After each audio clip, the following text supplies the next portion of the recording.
Malcolm-Jamal Warner, dead at the age of 54 on a drowning accident while he was vacationing with his family. I am tired of running for shade. And aren't you tired of being hustled and played? And aren't we all tired of crying about how hard it is to be black in America, even if it looks like we've got it made? He was America's big brother, the smile behind the laugh track, the face of a generation that saw themselves, finally, on primetime TV.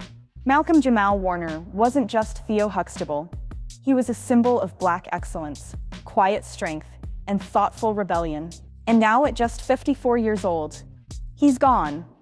But how he died and what he left behind has left fans and Hollywood insiders asking, was it really just a tragic drowning or something more? Can you tell me the fate of a people who consciously take the bait and embrace the very traits placed upon them by their captors, who by design are inclined to keep them believing they're second rates? I'll wait. The reason for the title is combating the narrative of black life, or black culture that the media focuses on. The official story came quickly. While vacationing in Costa Rica with close friends and family, Malcolm-Jamal Warner was swept away by a rip current. Local paramedics attempted CPR for nearly an hour, pronounced dead on the scene. A tragic accident, case closed. But within hours, a different story began to unfold. One made of contradictions, secrecy, and silence. Because the people closest to Malcolm say this was more than just a freak accident. It was the sudden silencing of a man with unfinished business, and a truth he never got to tell. There's limits, so here we are, tear-streaked and salt-stained faces. Traces of trauma and pain lace our DNA like our black pride is cut and laced with... Malcolm-Jamal Warner was born in 1970. He rose to fame in his early teens, portraying Theo Huxtable on The Cosby Show, a role that made him a household name. But Theo wasn't just a TV character. For millions of young black viewers, he was the first time they saw themselves reflected with warmth, depth, and honesty. And Warner understood the weight of that. Even as a child actor, he knew what Theo represented. He protected that legacy fiercely and refused to let it define him. Which is why, when The Cosby Show ended, Warner disappeared. But he didn't stop working. While the world moved on, Malcolm built something rare in Hollywood, a quiet, intentional career of depth over hype. He became a director, a poet, a jazz musician. He won a Grammy. He starred in Read Between the Lines, Suits, The Resident. He wrote essays on identity. He created a podcast called Not All Hood, challenging how black men are portrayed in media and in their own minds. He stayed out of scandals, out of feuds, and out of the tabloids. But he was never irrelevant. He was evolving. So why are people now questioning the official cause of death? Because Malcolm wasn't just on vacation. He was in Costa Rica to celebrate something. According to close friends, he had just finished the final edit of a documentary project, one he called The Weight of Theo. A deeply personal look at his life, fame, and the trauma of being immortalized at 14. It was never meant to be a nostalgic puff piece. It was a confrontation with the industry, the public, and with himself. Now here's where things get strange. Malcolm had planned to unveil the trailer the week after his trip. He had interviews lined up. He was set to return to the US with a renewed voice. A voice that wasn't just looking back, but calling out. And then he was gone. No final message, no teaser, no backup files, publicly shared, just silence. The documentary files, reportedly gone. The laptop, water damaged and unrecoverable. According to one Costa Rican source, the ocean didn't just take his body, it took his voice. There's more. Local authorities gave an immediate press release, calling it accidental drowning. But witnesses at the beach gave conflicting reports. Some say the current came suddenly. Others say he was swimming farther out than usual. One says a lifeguard was seen signaling someone before Malcolm entered the water.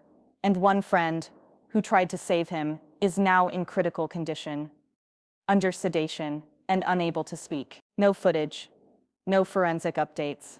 No full autopsy report made public. What was Malcolm running from or toward? Because in the weeks before his death, he became more vocal, more political, more raw.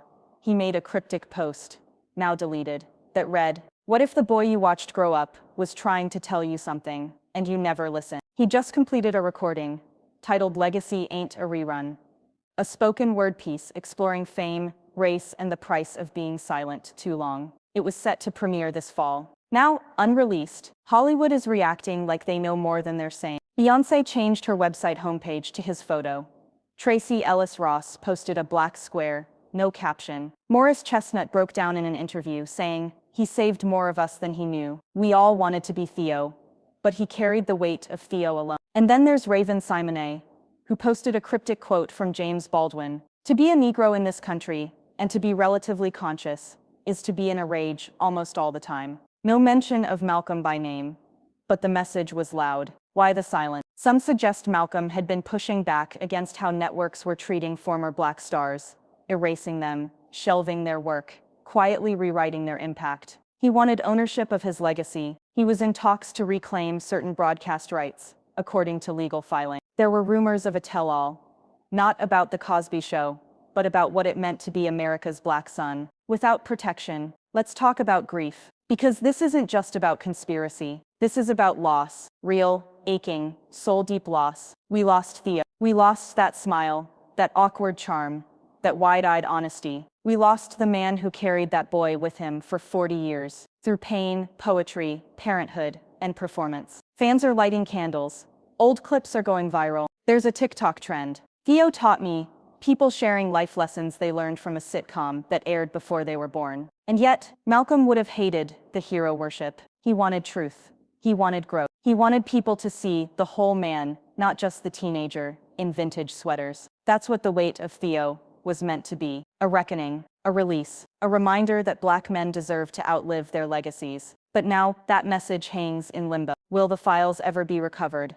Will the second swimmer regain consciousness? Will networks honor his projects, or bury them quietly? And why, in 2025, do we still lose powerful black voices before we fully hear them? As of today, his family is silent. Sharon, his longtime partner, has asked for privacy. His 8-year-old daughter has been pulled from the public eye, and friends say they're reviewing all creative materials to ensure his wishes are honored. Let's hope they are. Because Malcolm-Jamal Warner didn't just die. He left a legacy interrupted. So where do we go from here? We remember him, not just as Theo, but as the man who walked away from fame and chose integrity. We share his work. We demand the release of the weight of Theo. We ask questions, not out of disrespect, but out of loyalty to someone who gave so much without ever asking for applause. We carry him forward. In every black boy who dreams beyond the stereotype. In every actor who chooses purpose over popularity. In every quiet poet who turns pain into art. That's Malcolm's true legacy. You may have watched him grow up, but now it's time to grow with him. To ask what it really cost to be loved by millions and understood by none. To remember that sometimes, the loudest cries come from those who speak the softest. If this is goodbye, let it be a real one. Let it include his work, his flaws, his fears. Let it be uncomfortable, because that's where truth lives. We just lost Theo, but maybe, if we listen hard enough, we can still hear Malcolm. In the music, in the poetry, in the silence between headlines. Rest in power, Malcolm-Jamal Warner. Your story isn't over, and we'll make sure it's told. Because the real legacy, it's not what we saw on screen. It's what you carried when no one was watching.